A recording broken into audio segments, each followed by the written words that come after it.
Before the magical adventure begins, leave a like and subscribe to follow our enchanted stories. Your support helps us create even more magical stories for you. One summer morning, a little tailor sat at his table, sewing in good spirits.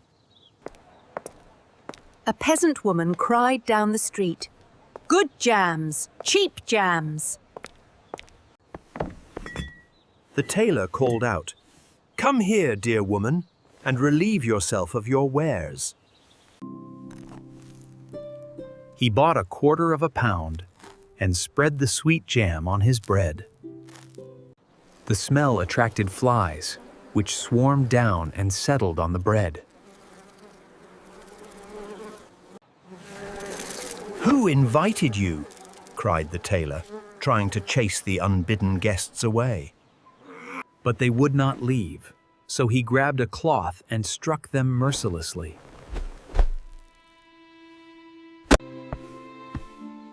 When he lifted the cloth, he counted no fewer than 7 flies lying dead. "I am a brave man," he said. "The whole town must know of this deed." He cut a belt, stitched it, and embroidered the words, 7 with 1 blow. He put on the belt and looked around the house for something to take along. He found only an old piece of cheese, which he put into his pocket.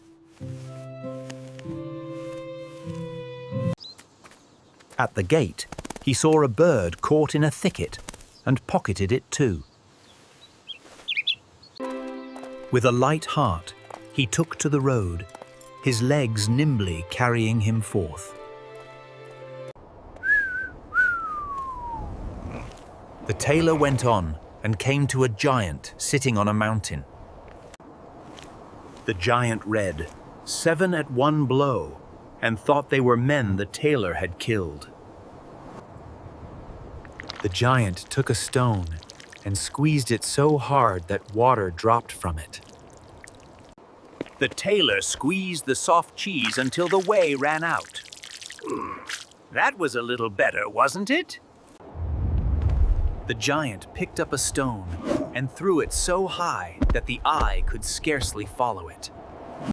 "Good throw," said the tailor, but the stone fell back to earth. "I will throw one that shall never come back." He threw the bird into the air. It flew away and did not return. "If you are strong enough, help me carry this tree out of the forest." "You take the trunk on your shoulder. I will carry the branches and twigs. After all, they are the heaviest." The giant took the trunk on his shoulder, but the tailor seated himself on a branch. The giant, who could not look round, had to carry the whole tree, and the tailor also. They arrived at the cave. The giant said, "Lie down in that bed and sleep." The bed was too big for the little tailor. He crept out and lay down in a corner. At midnight, the giant took a great iron bar and struck the bed with 1 blow. Early in the morning, the giants went into the forest, forgetting all about the little tailor. Suddenly, the little tailor came walking along quite merrily. The giants were terrified and ran away. The brave little tailor arrived at the royal palace and entered the yard. Feeling weary from his long journey, he lay down on the grass and slept. The palace people saw the writing on his belt, 7 at 1 blow. Thinking he was a mighty lord, they went to report him to the king. The king sent a messenger to offer the warrior a command in his army.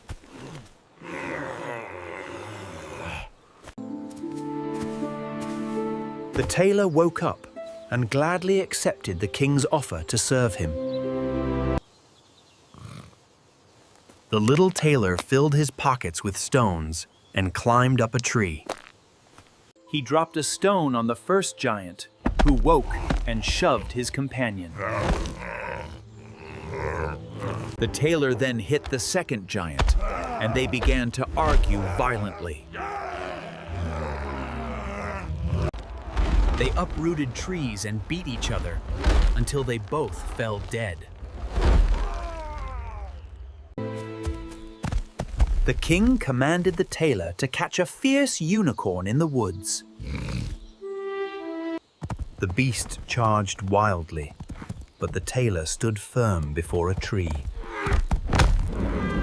He leaped aside, and the unicorn's horn stuck fast in the wood.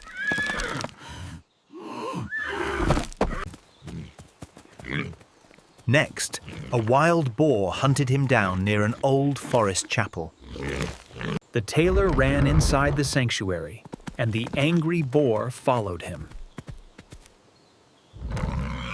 He slipped out a window and slammed the door, trapping the beast.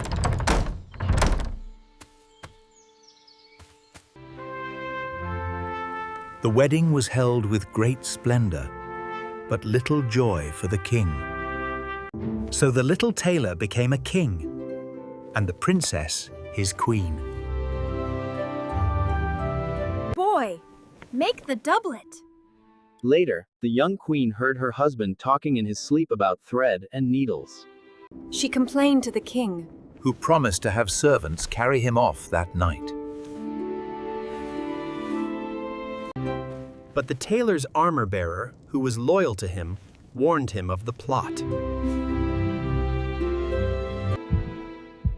At night, the little tailor pretended to be asleep, waiting for the trap. The servants waited outside until the queen opened the door. Suddenly, the tailor shouted, "Boy, make the doublet, or I will beat you with the yard measure." I smote 7 at one blow, killed 2 giants, a unicorn, and a boar. Am I to be afraid of those outside the room? Hearing this, the assassins fled as if the wild huntsmen were behind them, and he remained a king all his life. And so, the brave little tailor married the princess and became a great king. He proved that courage and wit are always stronger than size and strength.